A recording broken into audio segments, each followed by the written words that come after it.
Vamos a ir a El Salvador, si te parece, Lázaro, y vamos a repasar dos noticias. Una, que Nayib Bukele, el actual presidente de El Salvador, gracias a, bueno, pues al Congreso, que está dominado por su partido, acaba de aprobar la reelección, la posibilidad de la reelección presidencial indefinida, ¿no?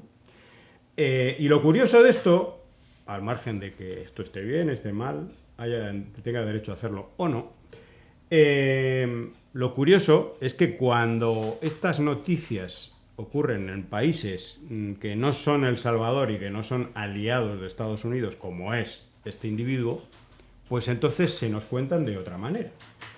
Jimmy Sánchez nos dice, el mismo medio, el Nuevo Herald, con dos formas diferentes de ver la misma noticia. Todo depende de si eres amiguito o no de los Estados Unidos.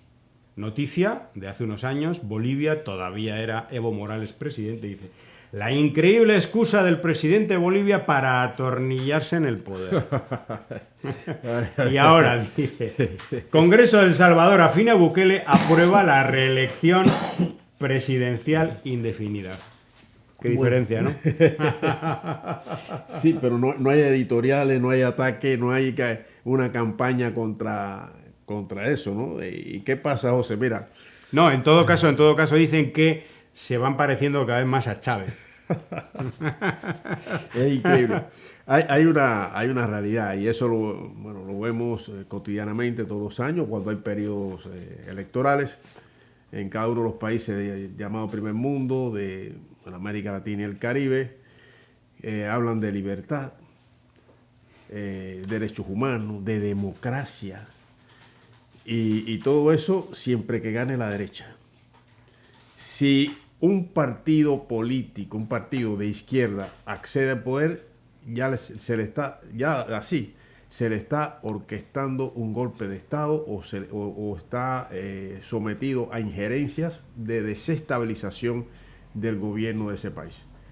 ¿Y de dónde viene eso? Desde siempre, de Estados Unidos. Entonces, cuando uno ve esto, es un ejemplo. O sea, un presidente que tiene el apoyo de las dos cámaras del Congreso y aprueban la reelección indefinida. Es un cambio en la Constitución, ¿no? Sí, un cambio indefinida. Sin embargo, cuando ocurre en un proceso electoral el avance de la izquierda o que la izquierda llega al poder político, no económico, en el caso de América Latina y el Caribe, pues Entonces no vale. no vale. Se busca la manera de atacarlo, y aparece ahí las injerencias de quién, desde siempre, de Estados Unidos, para desestabilizar el gobierno, para que no pueda funcionar debidamente y que responda a los intereses de la ciudadanía, del pueblo. No. Si es de izquierda, seguro va a estar sometido a una presión, a campañas, a toda la basofia y el injerencismo de Estados Unidos para sacarlo de poder. Porque hay una cosa también, y creo que lo comentamos en otras ocasiones, es que la necesidad de América Latina y el Caribe de unirse, la Unión Latinoamericana y Caribeña, que es un pensamiento y una acción desde los patriotas fundadores, Bolívar, San Martín, Sucre, que hablaban y lucharon por la Unión Latinoamericana y Caribeña. Bueno, eso Estados Unidos no lo permite. Estados Unidos, si el que gana es de un partido de derecha, pues ya está arropándolo, ya está, secuestrándolo prácticamente, porque eso significa que ese país va a estar respondiendo a los intereses de Estados Unidos. Es uno más. Se gana para las acciones geopolíticas de Estados Unidos, ya es una ganancia.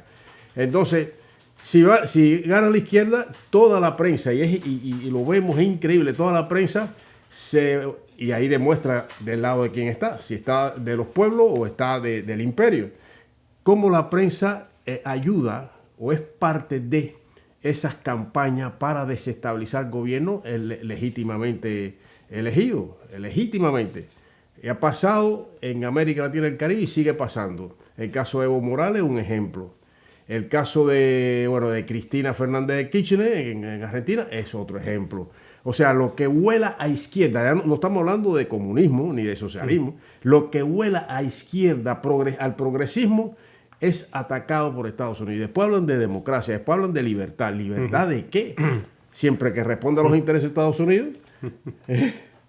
No, es la democracia de ahora, claro, como tiene que defender a Estados Unidos, al señor Bolsonaro y al señor Álvaro Uribe, que los dos han tenido un proceso, o están teniendo procesos judiciales condenatorios, pues ahora ya la ultraderecha de esos países está pidiendo sanciones. Increíble, ¿no? A su propio país. Bueno, de hecho ya las han obtenido en Brasil con un arancel extraordinario, incluso con la prohibición de entrada a Estados Unidos del juez que ha condenado a Bolsonaro. Bueno, por cierto, en Cuba no existe esta reelección indefinida, digo por si alguno no lo sabe.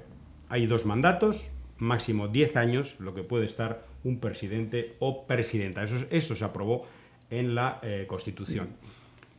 Y en El Salvador pasan cosas como que ha habido 427 muertos, porque han sido la inmensa mayoría hombres. Esto nos lo dice Jorge Gestoso. Bukele, por Bukele, apodado el Netanyahu de Centroamérica, bajo el estado de excepción de que se aprobó en el año 2022, creo, es así, en su lucha supuestamente contra las pandillas y todo eso. Bueno, imaginemos que esto hubiera ocurrido en Cuba, 427 muertos. No, se ocurre uno solo. Las campañas son eternas.